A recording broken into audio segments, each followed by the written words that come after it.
សួស្តីប្រិយមិត្តអ្នកស្ដាប់ទាំងអស់គ្នាសូមស្វាគមន៍មកកាន់ The Secret Room បន្ទប់សម្ងាត់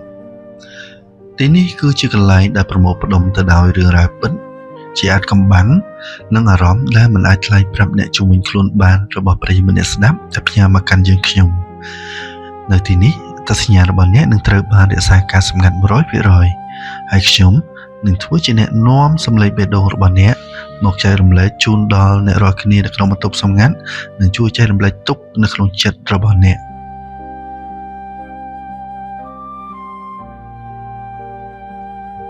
បាទសម្រាប់រឿងរ៉ាវទី4របស់យើងគឺជាសមុទ្រមួយច្បាប់ដែលផ្ញើមកអំពីប្រយោជន៍ម្នាក់ដែលគាត់បានឆ្លងកាត់ការឈឺចាប់យ៉ាងធ្ងន់ធ្ងររហូតសេចំណងជើងមកកាន់បន្ទប់សម្ងាត់ថាខ្ញុំត្រូវបានគេបោះបង់នៅក្នុងថ្ងៃដែលខ្ញុំត្រូវការគេបំផុតតើរឿងរ៉ាវរបស់គាត់ជួបប្រទះនឹងអ្វីខ្លះហើយពាក្យថាបោះបង់នៅក្នុងគ្រាដ៏លំបាកបំផុតនោះវាមានសភាពខ្លោចផ្សាយ៉ាងណាសូមប្រិយមិត្តក្នុងបន្ទប់សម្ងាត់ទាំងអស់គ្នាតាមដានស្ដាប់ជាមួយនឹងខ្ញុំ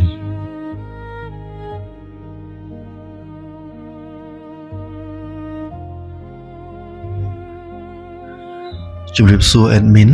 និងមិត្តអ្នកស្ដាប់នៅក្នុងបន្ទប់សម្ងាត់ទាំងអស់គ្នាខ្ញុំសម្រេចចិត្តសរសេរសម្បត្តិនេះឡើងដើម្បីឲ្យបានធូរក្នុងចិត្តហើយសង្ឃឹមថាអ្នកទាំងអស់គ្នាអាចនៅជាមួយខ្ញុំក្នុងវេលាដ៏ឯកានេះខ្ញុំមិនដឹងថាត្រូវនិយាយរឿងនេះប្រាប់អ្នកណាឡើយព្រោះគ្រប់គ្នាដែលខ្ញុំស្គាល់គេក៏ស្គាល់គាត់ដូចគ្នាដែរហើយខ្ញុំក៏មិនចង់ឲ្យគ្រួសាររបស់ខ្ញុំត្រូវមកបារម្ភពីខ្ញុំបន្ថែមក្នុងស្ថានភាពបែបនេះដែរខ្ញុំគ្រាន់តែចង់មានកន្លែងមួយដើម្បីទម្លាយវាចេញមករូបខ្ញុំដឹងថាបើខ្ញុំលាក់វាទុកក្នុងចិត្តតទៅទៀតខ្ញុំខ្លាចថាបេះដូងរបស់ខ្ញុំនឹងត្រូវធ្លាយគឺធ្លាយដោយសារសម្ពាធដ៏ធ្ងន់មួយនេះ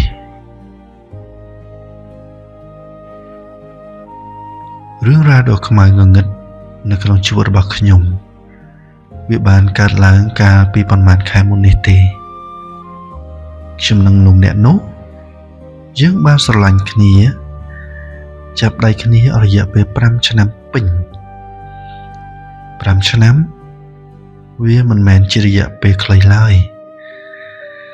មិត្តអ្នកស្ដាប់ទាំងអស់គ្នាពួកយើងបានឆ្លងកាត់ការលំបាករាប់មិនអស់យើងជួយជ្រោមជ្រែងគ្នាតាំងពីជីវិតជានិស្សិតក្រីក្រ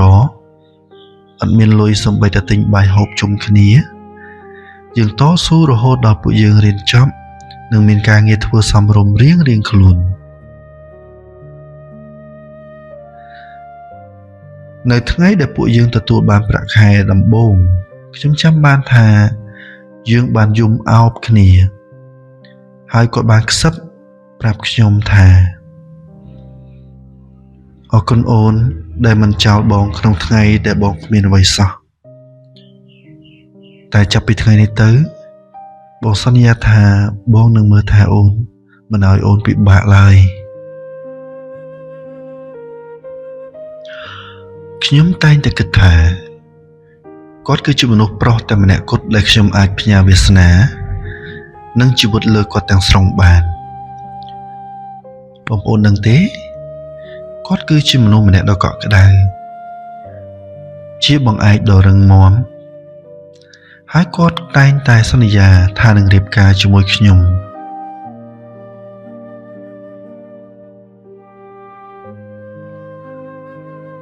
ប៉ុន្តែខ្ញុំមិនដែលនឹកស្មានទាល់តែសោះថាពាក្យសន្យាដ៏ផ្អែមល្ហែមទាំងនោះវាមានតម្លៃត្រឹមតែពេលដែលជីវិតរបស់ពួកខ្ញុំមានភាពរលូននិងមានក្តីសុខតែប៉ុណ្ណោះតែនៅពេលដែលព្យុះជីវិតពិតប្រាកដបានបោកមកលើជីវិតរបស់ខ្ញុំធាតុពិតរបស់មនុស្សដែលខ្ញុំស្រឡាញ់ស្មើជីវិតក៏ត្រូវបានលាតត្រដាង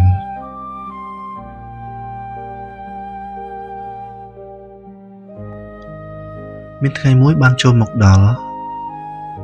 ជាថ្ងៃដែលពិភពលោករបស់ខ្ញុំទាំងមូលត្រូវបានរលំរលាយបាត់បង់ពន្លឺទាំងស្រុង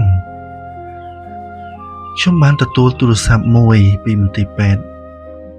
ដោយលោកគ្រូពេទ្យបានប្រាប់ខ្ញុំថាលោកប៉ារបស់ខ្ញុំគាត់បានជួបគ្រោះថ្នាក់ចរាចរណ៍យ៉ាងធ្ងន់ធ្ងរនៅក្នុងកំឡុងពេលដែលគាត់កំពុងធ្វើដំណើរទៅធ្វើការនៅពេលដែលខ្ញុំរត់ទៅដល់មន្ទីរពេទ្យស្ថានភាពវាអាក្រក់ជាងអ្វីដែលខ្ញុំបានគិតទៅទៀតលោកប៉ាស្ថិតនៅក្នុងបន្ទប់សង្គ្រោះបន្ទាន់គ្រូពេទ្យបានដើរចេញមកទាំងមុខស្មើហើយនិយាយប្រាប់ខ្ញុំថាលោកប៉ារបស់ខ្ញុំត្រូវរបួសចំក្បាលធ្ងន់ធ្ងរតម្រូវឲ្យមានការវះកាត់ជាបន្ទាន់បើមិនដូច្នេះទេគាត់មិនអាចរស់រានមានជីវិតបានឡើយតែអ្វីដែលជាបញ្ហាធំនោះគឺថ្លៃវះកាត់ថ្លៃចំណាយលើថ្នាំនិងសេវាពេទ្យផ្សេងៗជាពិសេសនោះគឺឈាមតែម្ដងការចំណាយនេះវាពិតជាមានទំហំធំខ្លាំងណាស់គឺត្រូវចំណាយរហូតដល់ច្រើនពាន់ដុល្លារភ្លាមៗនៅក្នុងថ្ងៃនោះ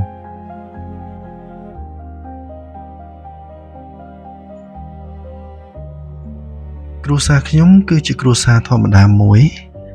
ពួកយើងមិនមានលុយដល់រាប់ពាន់ដុល្លារនៅក្នុងធនាគារនោះទេពេលនោះខ្ញុំភ័យផងខ្ញុំយំផងដៃជើងរបស់ខ្ញុំញ័រទៅត្រើករកគិតអ្វីក៏មិនចេញនៃសម្លឹងមើលទៅទ្វារបន្ទប់សង្គ្រោះបន្ទាន់ទាំងអស់ក្តីសង្ឃឹមនៅក្នុងនីតិនោះមនុស្សដំបូងបង្អស់ដែលខ្ញុំនឹកឃើញហើយក៏ជាមនុស្សតែម្នាក់គត់ដែលខ្ញុំសង្ឃឹមថាជាពន្លឺអាចបើកដៃឲ្យខ្ញុំចូលទៅក្នុងរង្វង់ដៃនិងក្នុងទ្រូងរបស់គាត់ហើយប្រាប់ខ្ញុំថាមិនអីទេបងនៅទីនេះគឺរូបគាត់ខ្ញុំជឿជាក់លើគាត់ខ្លាំងណាស់ព្រោះគាត់គឺជាមនុស្សដែលដឹងសុខទុក្ខខ្ញុំជាងគេហើយពួកយើងក៏បានឆ្លងកាត់រឿងទុក្ខវេទនាលំបាកជាមួយគ្នាច្រើនមកហើយខ្ញុំក៏បានទាញទូរស័ព្ទទាំងទឹកភ្នែកហូរជោគថ្ពាល់ចុចទៅលេខរបស់គាត់សំឡេងរបស់ខ្ញុំអួលដើមករៀបរាប់រឿងរ៉ាវគ្រប់យ៉ាងដែលកំពុងកើតឡើងខ្ញុំបាននិយាយទៅកាន់គាត់ថាបងអើយអូនខ្លាចណាស់ពេលនេះប៉ាកំពុងនៅក្នុងបន្ទប់សង្គ្រោះបន្ទាន់ហើយប៉ែទាលុយកក់ភ្លាមអូនមិនដឹងថាត្រូវធ្វើយ៉ាងម៉េចទេបងអាចមកជួយកំដរអូនបានទេបងអើយអូនភ័យណាស់អូនអត់ដឹងទៅរកអ្នកណាទៀតទេបងអើយអូនខ្លាចណាស់បងអាចមកបានទេ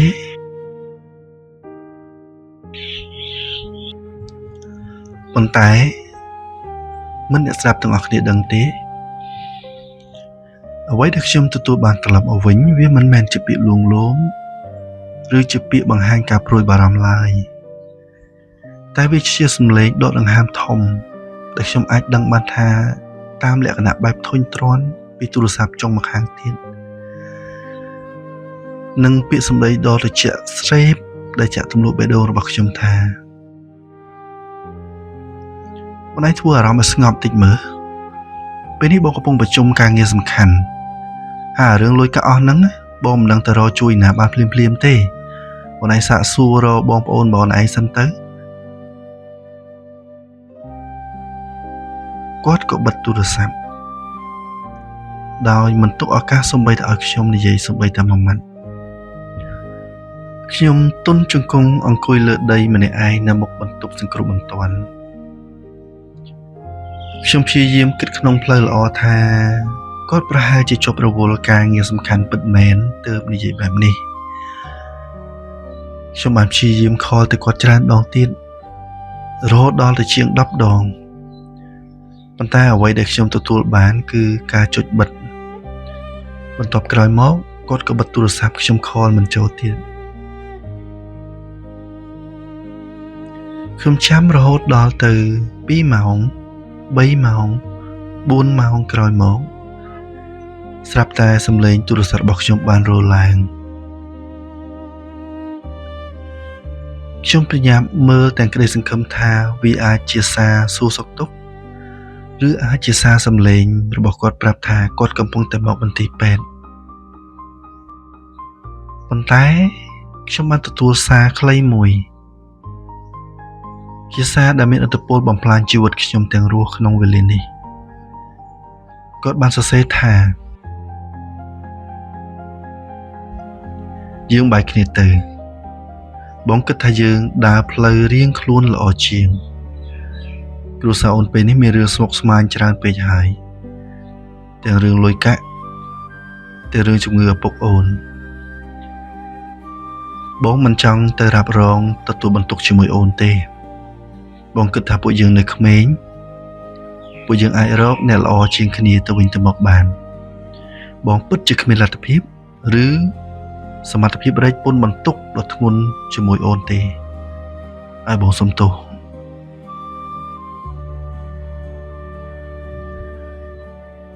បងប្អូនទាំងអស់គ្នាស្ដាប់ចុះ5ឆ្នាំដែលខ្ញុំធ្លាប់រួមសុខរួមទុក្ខជាមួយគេ5ឆ្នាំដែលខ្ញុំមិនដែលខ្វល់ថាគេក្រឬមាន5ឆ្នាំដែលខ្ញុំបានជួយទៅដល់គ្រួសាររបស់គេជាមួយនឹងគេដែរទោះបីជាគ្រួសាររបស់គេមានបញ្ហាធំប៉ុណ្ណាប៉ុន្តែខ្ញុំនៅតែឈរខាងគេប៉ុន្តែវាបែរជាត្រូវមករលាយត្រឹមរយៈពេលប៉ុន្មានម៉ោងនេះនៅក្នុងថ្ងៃដែលគ្រួសាររបស់ខ្ញុំបានជួបគ្រោះថ្នាក់ពេលដែលខ្ញុំបានអានសាររបស់គាត់ចប់ខ្ញុំមានអារម្មណ៍ដូចជាមានកាំបិតរាប់រយចាក់ទម្លុះដើមទ្រូងរបស់ខ្ញុំជាចំណែកអញ្ចឹងពិភពលោកជុំវិញខ្លួនខ្ញុំវាប្រែជាស្ងាត់ឈឹងភ្នែករបស់ខ្ញុំងងឹតស្លុបមនុស្សដែលខ្ញុំធ្លាប់អោបមនុស្សដែលធ្លាប់ប្រាប់ខ្ញុំថាស្រឡាញ់ខ្ញុំស្មើជីវិតបែរជាមកបោះបង់ខ្ញុំចោលដើរចេញពីខ្ញុំនៅក្នុងថ្ងៃដែលខ្ញុំមានអារម្មណ៍ថាខ្ញុំកំសត់បំផុតថ្ងៃដែលខ្ញុំទន់ជ្រាយបំផុតហើយជាថ្ងៃដែលខ្ញុំត្រូវការបង្អែកផ្លូវចិត្តនិងទ្រូងសម្រាប់ឲ្យខ្ញុំយំបំផុតនៅក្នុងជីវិតគេបានចាក់ចេញខ្ញុំទៅទាំងឈាមត្រជាក់គាត់មិនជួយខ្ញុំក៏ហីចុះតែគាត់មិនសូម្បីតែមកមើលមុខប៉ារបស់ខ្ញុំគាត់ថែមទាំងយកជើងជន់ឈ្លីរបួសក្នុងចិត្តរបស់ខ្ញុំនិងរុញឲ្យខ្ញុំធ្លាក់ទៅក្នុងបាតជ្រោះដ៏ជ្រៅតែម្នាក់ឯងថែមទៀត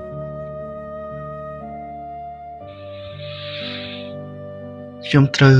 អង្គុយយំអោបក្បាលជង្គង់នៅមុខបន្ទប់វះកាត់ខ្ញុំមើលទៅឆ្វេងគ្មានមនុស្សណាសោះមើលទៅស្ដាំមានតែភាពទទេស្អាតភាពឯកោការខកចិត្តនិងការក្បត់សន្យាវាបានមកគ្របសង្កត់លើភ្នែកនិងក្បាលរបស់ខ្ញុំបានស៊ីបំផ្លាញប្រព័ន្ធប្រសាទរបស់ខ្ញុំរហូតធ្វើឲ្យខ្ញុំមានអារម្មណ៍ថាស្ពឹកស្រពន់នៅក្នុងដួងចិត្តទឹកភ្នែករបស់ខ្ញុំវាហូររហូតដល់អស់ខ្សោះពីខ្លួនខ្ញុំបានសួរខ្លួនឯងថានេះឬជាស្នេហា5ឆ្នាំនេះឬជាសេចក្តីស្រឡាញ់ដែលខ្ញុំលះបង់សម្រាប់គេហើយទទួលមកវិញបែបនេះតើវាមានតម្លៃស្មើនឹងទឹកប្រាក់ឬសេចក្តីសុខផ្ទាល់ខ្លួនរបស់គេវាសំខាន់ជាងសេចក្តីស្រឡាញ់របស់ខ្ញុំទៅទៀតតើស្នេហារបស់ខ្ញុំវាអត់មានតម្លៃសោះសម្រាប់ដួងចិត្តរបស់គេតើស្នេហា5ឆ្នាំនេះគេមិនអាចចាំបន្តិចឲ្យខ្ញុំធូរស្រាលបន្តិចឲ្យខ្ញុំឆ្លងផុតបញ្ហាបន្តិចចាំគេនិយាយថាបែកគ្នាជាមួយខ្ញុំមិនបានឬអី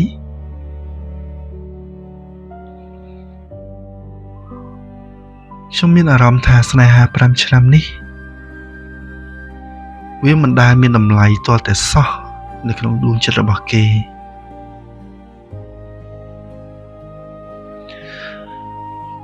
រឿងរ៉ាវដ៏ឈឺចាប់នោះវាបានកន្លងទៅប៉ុន្មានខែហើយលោកប៉ារបស់ខ្ញុំគាត់បានឆ្លងផុតដំណាក់កាលគ្រោះថ្នាក់និងកំពុងសម្រាប់ព្យាបាលបន្តដោយសារមានបងប្អូនសាច់ញាតិឆ្ងាយនិងមិត្តរួមការងាររបស់ខ្ញុំជួយជ្រោមជ្រែងខ្លះហើយពួកយើងក៏បានខ្ចីធនាគារនិងដាក់លក់ដីដែលយើងរស់នៅសប្តាហ៍ថ្ងៃនេះផងគោលបំណងគឺដើម្បីនឹងសងប្រាក់ទៅដល់ម្ចាស់បំណុលជាសាច់ញាតិនិងមិត្តភ័ក្តិផ្សេងហើយយើងសល់ខ្លះនឹងជួយព្យាបាលប៉ារបស់ខ្ញុំបន្តទៀត ប៉ុន្តែបងប្អូនអើយរបួសបេះដូងរបស់ខ្ញុំវិញវានៅមិនទាន់មានសញ្ញាថានឹងជាសះស្បើយឡើយរៀងរាល់យប់នៅពេលដែលមេឃងឹតខ្ញុំតែងតែអង្គុយសម្លឹងមើលទៅពីដានផ្ទះហើយខ្ញុំសួរខ្លួនឯងដដែលថាតើខ្ញុំបានធ្វើអីចំពោះគេតើខ្ញុំបានធ្វើខុសអីមែនហេតុអីបានជាមនុស្សដែលខ្ញុំទុកចិត្តបំផុតបើជាមកទម្លាក់ការឈឺចាប់និងភាពសោកសៅបំផុតមកចំពេលដែលខ្ញុំខ្សោយបំផុតបែបនេះទៅវិញ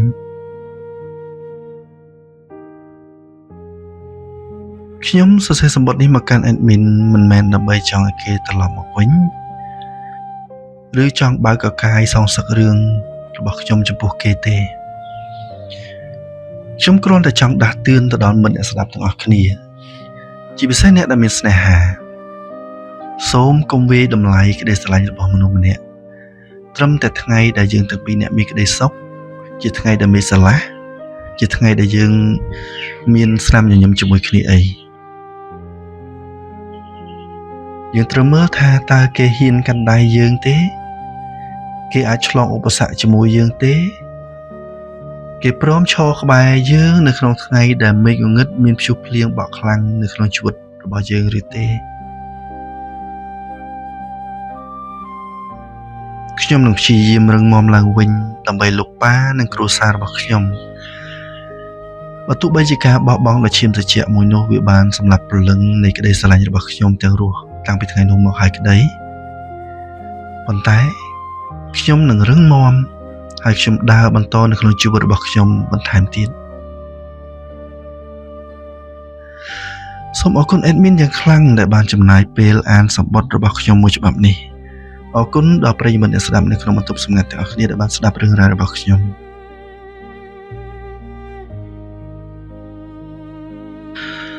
បាទប្រិយមិត្តអ្នកស្ដាប់ទាំងអស់គ្នាក្រោយពីបានស្ដាប់សម្បត្តិទី4នេះចប់ទៅខ្ញុំជឿជាក់ថាអ្នកទាំងអស់គ្នាច្បាស់ជាមានអារម្មណ៍ក្តុកក្តួលនិងអាណិតដល់ម្ចាស់សម្បត្តិយ៉ាងខ្លាំងក្នុងនាមខ្ញុំជា admin នៃបន្ទប់សម្ងាត់មួយនេះខ្ញុំចង់ផ្ញើសារត្រឡប់ទៅកាន់ម្ចាស់សម្បត្តិវិញថាអ្នកមិនបានធ្វើអ្វីខុសទាល់តែសោះការដែលគេដើរចេញក្នុងថ្ងៃដែលអ្នកលំបាកវាមិនមែនមកពីអ្នកមិនល្អឬអ្នកជាបន្ទុកនោះទេប៉ុន្តែវាជាការបង្ហាញឲ្យឃើញពីភាពពិតនិងក្តីស្រឡាញ់របស់គេចំពោះអ្នកថាវាអត់មានតម្លៃសោះតែម្ដងមនុស្សដែលរត់ចោលយើងក្នុងថ្ងៃដែលមានព្យុះភ្លៀងគឺមិនស័ក្តិសមទទួលពន្លឺថ្ងៃដ៏ស្រស់ស្អាតជាមួយយើងនៅថ្ងៃខាងមុខឡើយហើយក៏មិនស័ក្តិសមនឹងទទួលក្តីស្រឡាញ់ដ៏ស្រស់ស្អាតរបស់អ្នកចំពោះគេដែរadmin សូមជូនពរឲ្យលោកប៉ារបស់ម្ចាស់សម្បត្តិបានឆាប់មានសុខភាពល្អបរិបូរណ៍ឡើងវិញហើយសូមឲ្យអ្នកអាចព្យាបាលរបួសបេះដូងមួយនេះឲ្យបានជាឆាប់ហើយខ្ញុំសូមសរសើរថាម្ចាស់សម្បត្តិពិតជារឹងមាំខ្លាំងណាស់ដែលអាចឆ្លងកាត់រឿងរ៉ាវដ៏ធ្ងន់ធ្ងរមួយនេះសម្រាប់ប្រិយមិត្តអ្នកស្ដាប់ទាំងអស់គ្នាតើមានមតិយោបល់ឬពាក្យពេចន៍លើកទឹកចិត្តអ្វីខ្លះជូនចំពោះម្ចាស់សម្បត្តិសូម comment នៅក្នុងប្រអប់ comment នៅក្រោមវីដេអូនេះផងហើយប្រសិនបើអ្នកទាំងអស់គ្នាមានរឿងរ៉ាវអាចកំបាំងទុក្ខសោកបញ្ហាដែលមិនអាចនិយាយប្រាប់អ្នកណាបានលោកអ្នកក៏អាចផ្ញើសារមកកាន់ admin តាមរយៈ Google Form នៅខាងក្រោមក៏ដូចជា link channel Telegram ដែលនឹងភ្ជាប់ដែលឲ្យអ្នកទាំងអស់គ្នាអាចផ្ញើសារផ្ទាល់មកកាន់ admin សម្រាប់ចែករំលែករឿងរ៉ាវតឹងទ្រង់របស់អ្នកទាំងអស់គ្នាដើម្បីឲ្យបានធូរកុំភ្លេច subscribe ជួយសញ្ញាកណ្ដឹងដើម្បីចាំស្ដាប់សម្បត្តិអាចកំបាំងបន្តទៀតនៅក្នុង The Secret Room បន្ទប់សម្ងាត់សម្រាប់វេលានេះ admin សូមអរគុណនិងសូមជម្រាបលាហើយយើងនឹងជួបគ្នានៅក្នុងវីដេអូសម្ងាត់ក្រោយៗទៀត